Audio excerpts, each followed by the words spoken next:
World trade centre ആക്രമണവും Osama bin ലാദനെയും അൽ ഖ്വയ്ദയെയൊന്നും ആരും മറക്കില്ല. അൽ ഖ്വയ്ദയെ ഒട്ടും മറക്കില്ല. കാരണം അത് അത്ര വലിയൊരു ഭീകര സംഘടനയാണ്. ഈ ഭീകര സംഘടനകളുടെ എണ്ണത്തിലും വലിപ്പത്തിലും മൂപ്പിലും ഒക്കെ നോക്കിക്കഴിഞ്ഞിട്ടുണ്ടെങ്കിൽ അൽ ഖ്വയ്ദയ്ക്കൊരു സ്ഥാനമുണ്ട്. ഈ അൽ ഖ്വയ്ദ ഭീകരന്മാർ അത്രത്തോളം എന്താ പറയാ, പിന്നെ കൊടും ഭീകരരാണ് എന്നൊക്കെ പറയാം. ഇനി അതുക്കും മേലെ എന്തെങ്കിലും ഉണ്ടെങ്കിൽ അത് തന്നെ നമുക്ക് പറയാം. എന്നാലും ഈ ഭീകരന്മാർ പല തരത്തിലാണ് പ്രവർത്തിക്കുന്നത്, പല പേരുകളിലാണ് ഇവരുടെ സംഘടനകൾ ഉണ്ടാകുന്നത്. ഈ ഒരു സംഘടനയ്ക്ക് അൽ ഖ്വയ്ദ എന്ന് പേരുള്ളത് കൊണ്ട് അവർ മറ്റ് രാജ്യങ്ങളിൽ പ്രവർത്തിക്കുമ്പോൾ അതിന് മറ്റൊരു പേര് കൊടുക്കും. അപ്പൊ ഈ ആളുകളുടെ എല്ലാം തന്നെ പ്രധാനപ്പെട്ട ലക്ഷ്യം, ഈ ഭീകരന്മാരുടെ ലക്ഷ്യം എന്ന് പറയുന്നത് ഓരോ രാജ്യങ്ങളുടെയും ഭരണം പിടിച്ചടക്കുക എന്നുള്ളതാണ്. ഇത് ഭരണം പിടിച്ചടക്കാൻ വേണ്ടിയിട്ടുള്ള പ്രവർത്തനങ്ങൾ ഇവർ പല രീതിയിൽ നടത്തുന്നുണ്ട്. മനസാക്ഷി എന്ന് പറയുന്നതില്ല. മനസാക്ഷി ഉണ്ടാകണം എന്നുണ്ടെങ്കിൽ മനസ്സും തലച്ചോറും ഉണ്ടാകണം. ഈ തലച്ചോറ് ഊരി പരണത്ത് വെച്ചിട്ടാണ് മതഭ്രാന്തുമായിട്ട് ഇവർ രംഗത്തേക്ക് ഇറങ്ങുന്നത് തന്നെ. എന്തായാലും ഈ അൽ ഖ്വയ്ദ എന്ന് പറയുന്ന ഭീകര സംഘടന ഒരു രാജ്യത്ത് ഭരണം പിടിച്ചാൽ എങ്ങനെയിരിക്കും? നമ്മൾ ഞെട്ടിക്കുന്ന വാർത്തയാണ്. പക്ഷെ ഇത് പറയാതിരിക്കാൻ തരമില്ല എന്നുള്ളതാണ്. അൽ ഖ്വയ്ദ ഭരണം പിടിക്കാൻ പോകുന്നു എന്നുള്ള വാർത്തകൾ വരുന്നുണ്ട്. അതും ആഫ്രിക്കൻ രാജ്യത്താണ്. പക്ഷെ ഏത് രാജ്യത്താണെങ്കിലും അവിടെയല്ലേ എന്ന് പറഞ്ഞുകൊണ്ട് നമുക്ക് ഇരിക്കാൻ സാധിക്കില്ല. കാരണം ഇവരുടെ എല്ലാം പ്രവർത്തനം എന്ന് പറയുന്നത് കൺമുമ്പിൽ നിന്നുകൊണ്ടല്ല, പല രാജ്യങ്ങളിലും നുഴഞ്ഞു കയറിക്കൊണ്ടാണ് ഇവരുടെ പ്രവർത്തനങ്ങൾ അവർ വ്യാപിപ്പിക്കുന്നത്. അവർ പല രീതിയിലാണ് പ്രവർത്തിക്കുന്നത്. ആർക്കും സംശയം ഉണ്ടാകാത്ത രീതിയിൽ പ്രവർത്തിക്കുന്ന എന്താ പറയാ, ജെൻസി വിഭാഗത്തിൽപ്പെട്ട ഭീകരന്മാർ വരെയുണ്ട്. കണ്ടാലൊന്നും അവരുടെ ലുക്ക്, മൊട്ടും ഭാവവും കണ്ടാലൊന്നും നമുക്ക് മനസ്സിലാവുക പോലുമില്ല. എന്തായാലും അത്തരത്തിലുള്ള പ്രവർത്തനങ്ങൾ വ്യാപിപ്പിക്കുന്നത് കൊണ്ട് തന്നെ നമ്മൾ പറയുമല്ലോ, സ്ലീപ്പർ സെൽസ് ആയിട്ട് ഇവർ പ്രവർത്തിക്കുന്നുണ്ട് എന്നുള്ളത്. നമ്മുടെ രാജ്യത്ത് ഇതിന് തടയിടാനുള്ള പ്രവർത്തനങ്ങളെല്ലാം നടത്തിക്കൊണ്ടിരിക്കുകയാണ്. ഇതിനിടയിലാണ് ഈ ആഫ്രിക്കൻ രാജ്യത്ത് അൽ ഖ്വയ്ദ ഭരണം പിടിക്കുന്നു എന്നുള്ള വാർത്ത വരുന്നത്. 4 പതിറ്റാണ്ടായിട്ട് ഇവർ പ്രവർത്തിച്ചു കൊണ്ടിരിക്കുകയാണ്. ഭീകര പ്രവർത്തനം ഇവർ നടത്തിക്കൊണ്ടിരിക്കുകയാണ്. ഇതിനിടയിലാണ് ഒരു രാജ്യത്ത് ഇവർക്ക് ഭരണം പിടിക്കുന്ന നിലയിലേക്ക് കാര്യങ്ങൾ എത്തിക്കാൻ കഴിയുന്നത്. അതോടുകൂടി നമ്മൾ പറയില്ലേ, കാലകേയൻ വന്നു പോയതുപോലെ ഇരിക്കും ആ രാജ്യത്തിൻ്റെ ഒരു അവസ്ഥ എന്ന് പറയുന്നത്. ആ രാജ്യം ഏതാണ് എന്നുള്ളതിലേക്ക് നമുക്ക് വരാം. ആഫ്രിക്കൻ രാജ്യമാണ് എന്ന് നമ്മൾ പറഞ്ഞു. ആഫ്രിക്കൻ രാജ്യമായിട്ടുള്ള മാലിയിലാണ് അൽ ഖ്വയ്ദയുടെ അനുചരന്മാരെന്ന് പറയുമല്ലോ, പിന്തലമുറക്കാർ, അല്ലെങ്കിൽ രൂപം മാറ്റി എത്തിയ മറ്റ് കാട്ടുചെന്നായ്ക്കൾ. അവരുടെ പേര്, അവർ സംഘടനയ്ക്ക് ഇട്ടിരിക്കുന്ന പേര് എന്ന് പറയുന്നത് JNIM എന്നാണ്. അൽ ഖ്വയ്ദയുടെ തന്നെ മറ്റൊരു സംഘടനയാണ്, ആ രാജ്യത്ത് പ്രവർത്തിക്കുന്ന വിങ്ങാണ് JNIM എന്ന് പറയുന്നത്. ഈ വിങ്ങാണ് ഇപ്പോൾ മാലിയിൽ ഭരണം പിടിക്കാൻ പോകുന്നത്. മാലിയിൽ സൈനിക ഭരണമാണ് നിലവിലുള്ളത്. ഈ ഭരണത്തെ അട്ടിമറിച്ചുകൊണ്ടാണ് ഈ ഭീകരന്മാർ ഭരണത്തിലേറാൻ പോകുന്നത് എന്നാണ് വിലയിരുത്തലുകൾ വരുന്നത്.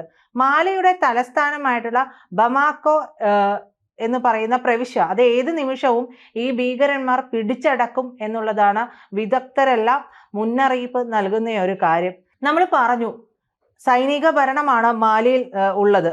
എന്നാൽ JNIM എന്ന് പറയുന്ന ഈ ഭീകര സംഘടന തലസ്ഥാനം ഒഴിച്ചുള്ള പല മേഖലകളിലുമൊക്കെ ശക്തമായിട്ടുണ്ട്. സൈന്യത്തിന് ഇവരെ അടിച്ചമർത്താൻ കഴിയാത്ത ഒരു സാഹചര്യം അവിടെ ഉണ്ടായിട്ടുണ്ട്. അത് എന്ത് കാരണങ്ങൾ കൊണ്ടാണ് എന്നുള്ളത് പഠന വിധേയമാക്കേണ്ട ഒരു കാര്യമാണ്. സൈന്യത്തിന് പോലും എതിർക്കാൻ കഴിയാത്ത രീതിയിൽ, അടിച്ചമർത്താൻ കഴിയാത്ത രീതിയിൽ തിരിച്ച് സൈന്യത്തെ അടിച്ചമർത്തുന്ന രീതിയിലേക്ക്, അട്ടിമറിക്കുന്ന രീതിയിലേക്ക് ഇവർക്ക് ഭരണം പിടിക്കാൻ കഴിയുന്നു. ഇങ്ങനെ ഭരണം പിടിക്കാൻ കഴിയുന്നുണ്ട് എന്നുണ്ടെങ്കിൽ ഇതിന് ആഴത്തിലുള്ള വേരോട്ടം ആ രാജ്യത്ത് ഉണ്ടായിട്ടുണ്ട്. ആഴത്തിൽ വേരൂന്നാൻ കഴിയണമെന്നുണ്ടെങ്കിൽ അടിത്തട്ടിലുള്ളവർ തുടങ്ങി മേൽത്തട്ടിലുള്ള ഘടകങ്ങളിൽ വരെ ഇവർക്ക് സ്വാധീനം ഉണ്ടാകണം. അത്തരത്തിൽ ഉള്ള പ്രവർത്തനങ്ങൾ ഏകോപിപ്പിക്കാൻ ഇവർക്ക് കഴിയണം. ഇവരുടെ സായുധ ശേഷി മാത്രമല്ല, അതിനപ്പുറമുള്ള കാര്യങ്ങളിൽ കൂടി അവർക്ക് പ്രവർത്തനം നടത്താൻ കഴിയുന്നുണ്ടാകണം. ഒരുപക്ഷെ ആളുകളിൽ ഇവരുടെ മെസ്സേജസ് ആഴത്തിൽ ഇൻഫ്ലുവൻസ് ഉണ്ടാക്കാനുള്ള സാധ്യതകൾ ഉണ്ടായിട്ടുണ്ടാകാം. എന്തായാലും തലസ്ഥാനത്തേക്കുള്ള ഭക്ഷണ ഇന്ധന വിതരണമൊക്കെയും ഈ JNIM എന്ന് പറയുന്ന ഭീകര സംഘടന തടഞ്ഞു കഴിഞ്ഞിട്ടുണ്ട്. സൈനിക സർക്കാർ ഇവരെ ചെറുക്കാൻ കഴിയാതെ വലയുന്ന ഒരു പ്രതിസന്ധി ഘട്ടത്തിലാണ് ഉള്ളത്. ഏതാണ്ട് 6000-ഓളം പേർ JNIM എന്ന് പറയുന്ന ഭീകര സംഘടനയിൽ അംഗങ്ങളായുണ്ട് എന്ന് പറയുന്നുണ്ട്. 6000-ഓളം എന്ന് പറയുന്നത് പൊതുവിൽ പറയുന്ന ഒരു കണക്കായിരിക്കാം, പുറത്ത് കിട്ടിയിട്ടുള്ള ഒരു കണക്കായിരിക്കാം. പക്ഷേ ഈ കണക്കിൽപ്പെടാത്ത പ്രവർത്തകരും ഈ പറയുന്ന ഭീകര സംഘടനയ്ക്ക് ആ രാജ്യത്ത് ഉണ്ടായിട്ടുണ്ടാകാം, ആ പ്രവിശ്യയിൽ ഉണ്ടായിട്ടുണ്ടാകാം എന്നുള്ളത് നമ്മൾ മനസ്സിലാക്കണം. മാലി കൂടാതെ നൈജർ, ബുർക്കിന ഫാസോ എന്നീ പറയുന്ന രാജ്യങ്ങളിലുമെല്ലാം ഇവർ ശക്തി ആർജിക്കുന്നുണ്ട് എന്നുള്ള റിപ്പോർട്ടുകൾ വരുന്നുണ്ട്. അപ്പോൾ കൂടുതൽ രാജ്യങ്ങൾ ഇവർ പിടിച്ചടക്കാനായിട്ട് തുനിഞ്ഞിറങ്ങിയിരിക്കുകയാണ്. അവരുടെ പ്രവർത്തനങ്ങൾ അവർക്ക് സക്സസ്ഫുള്ളായി കൊണ്ടുപോകാൻ കഴിയുന്നു. എന്തുകൊണ്ട് ഈ രാജ്യങ്ങളിലെല്ലാം ഇവർ വന്ന് ഇത്രത്തോളം ഭീകര പ്രവർത്തനം വ്യാപിപ്പിച്ചു എന്നുള്ളത് നമ്മൾ കൂടുതൽ പഠിച്ചാൽ മാത്രമാണ് മനസ്സിലാക്കാൻ സാധിക്കുക. എന്തായാലും ആഫ്രിക്കയിലെ ഏറ്റവും വലിയ 8ാമത്തെ രാജ്യമാണ് മാലി എന്ന് പറയുന്നത്. 2.32 കോടി ജനങ്ങളാണ് ഇവിടെയുള്ളത്.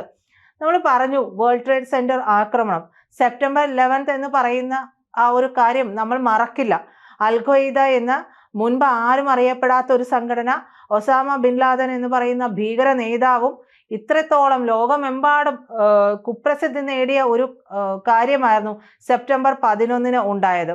അതായത് ലോക വ്യാപാര ഭൂപടത്തിന്റെ തലസ്ഥാനമായ ന്യൂയോർക്ക്, ആ ന്യൂയോർക്കിലെ വേൾഡ് ട്രേഡ് സെന്ററിൽ വിമാനം ഇടിച്ചു കയറ്റിക്കൊണ്ട് ഈ പറയുന്ന ഭീകര സംഘടന നടത്തിയിട്ടുള്ള ആക്രമണം.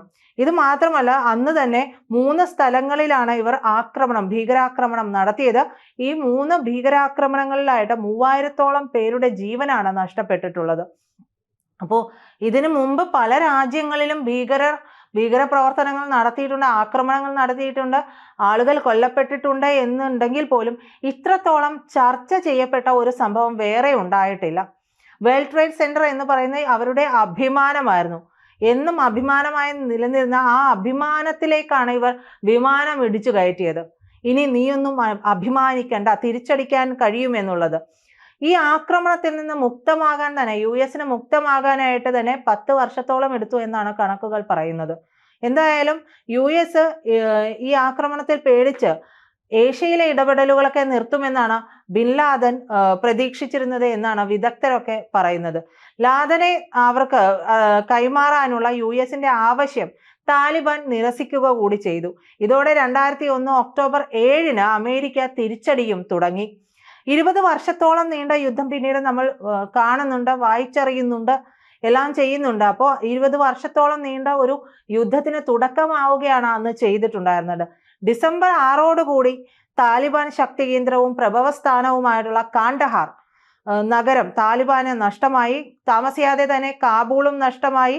2011 പാകിസ്ഥാനിലെ അബോട്ടാബാദിലുള്ള ഒളിസങ്കേതത്തിൽ ഒളിച്ചിരുന്ന ബിൻ ലാദനെ US സ്പെഷ്യൽ ഫോഴ്സ് വെടിവെച്ച് കൊലപ്പെടുത്തുന്നുണ്ട്. 90-കൾ മുതൽ തന്നെ അൽഖ്വയ്ദ US-നെതിരെ ഭീകരാക്രമണങ്ങൾ നടത്തിയിരുന്നു. 92-ൽ യമനിൽ US സൈനികർ താമസിച്ചിരുന്ന ഹോട്ടലുകളിൽ സ്ഫോടനം നടത്തിയിട്ടുണ്ട്. 95-ലേക്ക് വരുമ്പോൾ സൗദി അറേബ്യയിലെ റിയാദിൽ US സൈനിക പരിശീലന കേന്ദ്രത്തിന് സമീപം കാർ ബോംബ് ആക്രമണം നടത്തിയിട്ടുണ്ട്. 98-ൽ കെനിയയിലെ നൈറോബിയിലും ടാൻസാനിയയിലെ ദാറുസലാമിലും US എംബസികൾക്ക് നേരെ അൽഖ്വയ്ദ ആക്രമണങ്ങൾ നടത്തിയിട്ടുണ്ട്. എന്തായാലും ഒരു ഭീകര സംഘടന ഭരണം പിടിക്കുക എന്ന് പറയുന്നത് നമ്മളെ സംബന്ധിച്ചുമൊക്കെ വളരെ ആശങ്ക ഉണ്ടാക്കുന്ന ഒരു കാര്യമാണ്. കാരണം ഇത്തരത്തിലുള്ള പതിയെ ഈ ഭരണം പിടിച്ചാണ് എല്ലാ കാര്യങ്ങളും പിന്നീട് എല്ലായിടത്തേക്കും വ്യാപിപ്പിക്കുന്നത്. നമ്മൾക്കറിയാം, നമ്മുടെ രാജ്യത്തിന് തന്നെയുണ്ട് പാകിസ്ഥാൻ പോലുള്ള ക്യാൻസർ എന്ന് പറയുന്ന ഭീകരവാദ ക്യാൻസർ ബാധിച്ചിട്ടുള്ള ഒരു രാജ്യം. അതിൻ്റെ വിഷമതകൾ മുഴുവൻ നമ്മൾ അനുഭവിക്കുന്നുണ്ട്, തിരിച്ചടി കൊടുക്കുന്നുണ്ടെങ്കിൽ പോലും അസ്ഥിരമാകുന്ന മറ്റൊരു രാജ്യം തൊട്ടടുത്ത് തന്നെയുണ്ട്, ബംഗ്ലാദേശ്. മറ്റു രാജ്യങ്ങൾ, അതായത് യൂറോപ്യൻ രാജ്യങ്ങളിലേക്ക് പോലും ഭീകരവാദം വ്യാപിച്ചുകൊണ്ടിരിക്കുന്ന ഒരു കാലഘട്ടമാണിത്. അപ്പോൾ അങ്ങനെയുള്ള കാലഘട്ടത്തിൽ ഒരു ഭീകര സംഘടന ഒരു രാജ്യത്തിൻ്റെ അല്ലെങ്കിൽ ഒരു നഗരത്തിൻ്റെയൊക്കെ ഭരണം പിടിക്കുക എന്ന് പറയുന്നത് എന്തായാലും ആശങ്കയുണ്ടാക്കുന്ന കാര്യം തന്നെയാണ്. കൂടുതൽ വാർത്തകളും വിശേഷങ്ങളും നിങ്ങളിലേക്ക് എത്താൻ ABC മലയാളം സബ്സ്ക്രൈബ് ചെയ്യുക, ബെൽ ബട്ടണും അമർത്തുക.